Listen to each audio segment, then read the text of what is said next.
আসসালামু আলাইকুম রহমতুল্লাহ। সুপ্রিয় শিক্ষার্থীবৃন্দ, আশা করি তোমরা সবাই ভালো আছো। এই ভিডিওটা তৈরি করছি ডিপ্লোমা বা পলিটেকনিকের শিক্ষার্থীদের জন্য।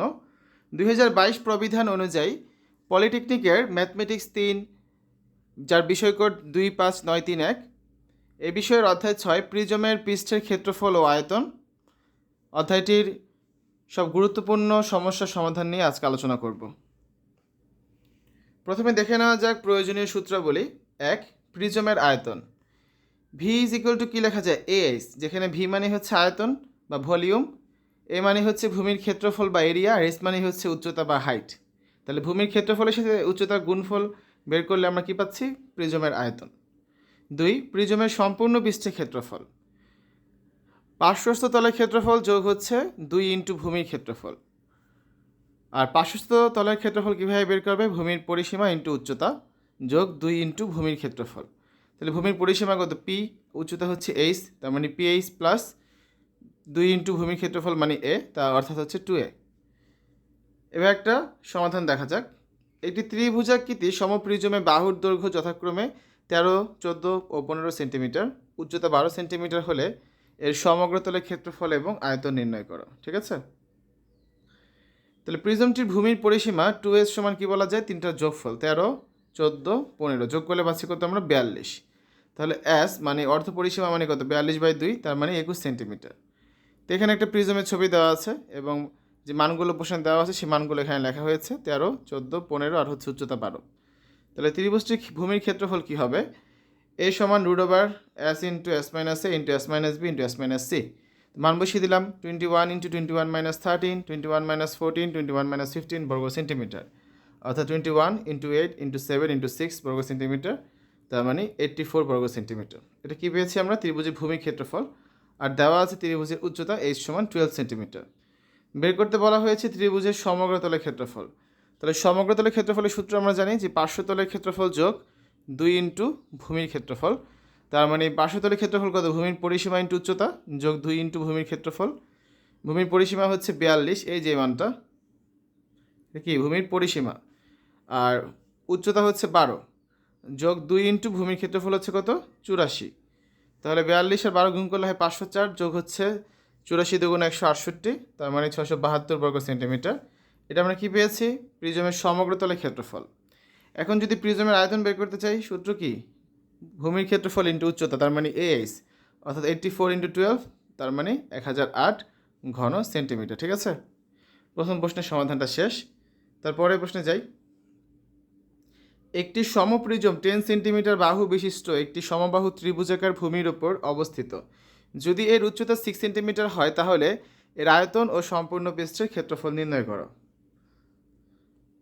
ত্রিভুজটির ভূমির ক্ষেত্রফল এ সমান আমরা জানি কি? √3/4 ইন্টু a স্কোয়ার। কেন?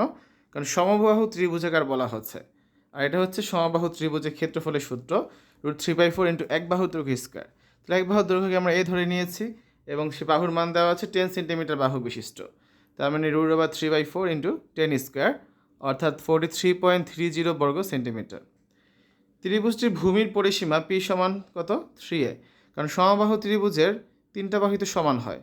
তাহলে পরিসীমা কত? 3 বাহুর যোগফল, তার মানে a প্লাস এ প্লাস এ, অর্থাৎ কত? 3a, তার মানে 3 ইন্টু 10 অর্থাৎ 30 সেন্টিমিটার। আর উচ্চতা দেওয়া আছে এর সমান 6 সেন্টিমিটার। তাহলে প্রিজমটির আয়তন কত হবে? ভূমির ক্ষেত্রফল ইন্টু উচ্চতা, তার মানে এইচ, অর্থাৎ 43.30 ইন্টু 6 ঘন সেন্টিমিটার, তার মানে 259.80 ঘন সেন্টিমিটার। আবার কি বের করতে বলা হয়েছে? আমরা এতক্ষণ তো ত্রিভুজের আয়তন বের করলাম, এই প্রিজমের আয়তন। এখন প্রিজমের সম্পূর্ণ পৃষ্ঠের ক্ষেত্রফল বের করতে বলা হয়েছে। তার মানে পার্শ্বতলের ক্ষেত্রফল যোগ হচ্ছে 2 ইন্টু ভূমির ক্ষেত্রফল। পার্শ্বতলের ক্ষেত্রফলের সূত্র কি আবার? পরিসীমা ইন্টু উচ্চতা যোগ 2 ইন্টু ভূমির ক্ষেত্রফল। তাহলে পরিসীমার মান 30, উচ্চতার মান 6, প্লাস 2 ইন্টু ভূমির ক্ষেত্রফলের মান 43.30। তাহলে কত থাকে? 30 আর 60 গুণ 6 গুণ করলে 180, আর 2 আর 43.30 গুণ করলে 86.60। দুটো যোগ করলে আমরা কত পাচ্ছি? 266.6 বর্গ সেন্টিমিটার। ঠিক আছে? এটাই হচ্ছে অ্যান্সার। এরপরে প্রশ্নে যাই। একটি সমপ্রিজমের ভূমি সমদ্বিবাহু ত্রিভুজাকৃতির, যার সমান বাহু দুটির দৈর্ঘ্য 10 সেন্টিমিটার এবং অপর বাহুটি 16 সেন্টিমিটার। প্রিজমটির উচ্চতা 12 সেন্টিমিটার হলে এর আয়তন নির্ণয় করো। তো দেখো, প্রিজমটির ভূমির ক্ষেত্রফল এ সমান কত হবে? c/4 √4a² - c²। কেন? কারণ এখানে বলা আছে যে ভূমি হচ্ছে সমদ্বিবাহু ত্রিভুজ আকৃতির। তো এটা একটা সমদ্বিবাহু ত্রিভুজ যার সমান সমান বাহুর দৈর্ঘ্য হচ্ছে এ আর দ্বিতীয় বাহুর দৈর্ঘ্য হচ্ছে সি। তাহলে এই ত্রিভুজটির ক্ষেত্রফলের সূত্র কী হবে?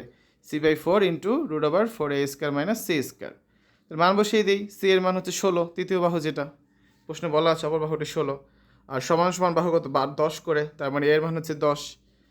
মানগুলো এখানে বসিয়ে দিলে আমরা কত পাচ্ছি? 16/4 অর্থাৎ 4 ইন্টু 4 ইন্টু 10² তার মানে কত? 4 ইন্টু 100 তার মানে 400 মাইনাস 16² 256 সমান 4 ইন্টু কত থাকে বিয়োগ করলে 144, আর 144কে রুট করলে হয় 12, তাহলে 4 12 48 বর্গ সেন্টিমিটার। প্রিজমের উচ্চতা দেওয়া আছে h সমান 12 সেন্টিমিটার। তাহলে প্রিজমের আয়তন বের করতে হবে। ভি সমান কত? এইচ, তার মানে 48 গুণ 12 অর্থাৎ 576 ঘন সেন্টিমিটার। ঠিক আছে, এরপরে প্রশ্নে চাই। 24 সেন্টিমিটার উচ্চতা বিশিষ্ট একটি সমপ্রিজম 7 সেন্টিমিটার বাহু বিশিষ্ট একটি সমবাহু ত্রিভুজের উপর অবস্থিত। প্রিজমটির আয়তন এবং সমগ্র তলের ক্ষেত্রফল নির্ণয় করো। তাহলে এটা সমাধান দেখে নিই। ত্রিভুজটির ভূমির ক্ষেত্রফল কত হবে? এখানে a সমান √3/4 ইন্টু a², কারণ এখানে বলা আছে সমবাহু ত্রিভুজের উপর অবস্থিত। ঠিক আছে, তাহলে এর মান কত? 7 সেন্টিমিটার একটা বাহুর দৈর্ঘ্য, তার মানে √3/4 ইন্টু 7² অর্থাৎ 21.22 বর্গ সেন্টিমিটার। এটা কী পেয়েছি আমরা? প্রিজমটির ভূমির ক্ষেত্রফল। তো প্রিজমটির আয়তন বের করতে গেলে ভূমির ক্ষেত্রফলের সাথে উচ্চতার মানও দরকার। তো উচ্চতার মান আমাদের প্রশ্নে বলে দেওয়া আছে 24 সেন্টিমিটার উচ্চতা, তার মানে প্রিজমের উচ্চতা এর সমান কত? 24 সেন্টিমিটার। তাহলে প্রিজমের আয়তন খুব সহজে বের করা যাবে। ভি সমান কি? এইচ, মান বসিয়ে দিলাম 21.22 ইন্টু 24 এত ঘন সেন্টিমিটার, তাহলে কত পাচ্ছি আমরা? 509.28 ঘন সেন্টিমিটার। এবার বের করবো আমার প্রিজমের সমগ্র তলের ক্ষেত্রফল, যার সূত্র হচ্ছে কি? পার্শ্বতলের ক্ষেত্রফল যোগ হচ্ছে 2 ইন্টু ভূমির ক্ষেত্রফল, আর পার্শ্বতলের ক্ষেত্রফল মানে হচ্ছে পরিসীমা ইন্টু উচ্চতা, তার মানে পিএইচ, আর 2 ইন্টু ভূমির ক্ষেত্রফল হচ্ছে 2a। তো মান বসিয়ে দিই। পরিসীমার মান হচ্ছে 3a ইন্টু এইচ যোগ 2a, তাহলে 3a মানে কত? 3 বাহুর গুণফল আর কি। তাহলে 3টা বাহু তো সমবাহু ত্রিভুজের কত? এ করে না, তো এর মান পেয়েছি আমরা 7, তার মানে 3 ইন্টু 7 ইন্টু এইচের মান কত? 24 প্লাস 2 ইন্টু 21.22, 21 আর 24 গুণ করলে হবে 504 যোগ 42.44, তার মানে সমগ্র তলের ক্ষেত্রফল 546.44 বর্গ সেন্টিমিটার। সর্বশেষ অঙ্কটা দেখি আজকের। একটি প্রিজমের আয়তন 128 ঘন সেন্টিমিটার এবং উচ্চতা 4 সেন্টিমিটার হলে ভূমির ক্ষেত্রফল কত? দেখো, প্রিজমের আয়তন ভি সমান হচ্ছে এইচ, বা ভি এর মান 128, এর মান 32, এইচ এর মান এখানে হচ্ছে বের করতে হবে আমাদের। ঠিক আছে, তাহলে প্রশ্নে দেওয়া আছে কি? প্রিজমের আয়তন দেওয়া আছে 128 ঘন সেন্টিমিটার, লিখলাম, আর উচ্চতা দেওয়া আছে 4 সেন্টিমিটার, তাহলে ভূমির ক্ষেত্রফল বের করতে হবে। এখানে দেখো উল্টাটা করা হয়ে গেছে, উচ্চতা দেওয়া আছে, তাহলে আমাদের বের করতে হবে কার মান? অঙ্কটা আমি ঠিকভাবে করে দিচ্ছি। বা 128 সমান এ ইন্টু এইচের মান আছে কত? 4। ঠিক আছে, বা এই সমান কি লেখা যায়? 128, এই সমান কি লেখা যায়? এই সমান লেখা যাবে হচ্ছে 128 ডিভাইড বাই হচ্ছে কত? 4। তাহলে কত হবে ভাগ করলে? 32। তাহলে আমাদের এর মান মানে ভূমির ক্ষেত্রফল কত হবে? 32 বর্গ সেন্টিমিটার। ঠিক আছে, তো শিক্ষার্থীরা এই ছিল আজকে আলোচনা।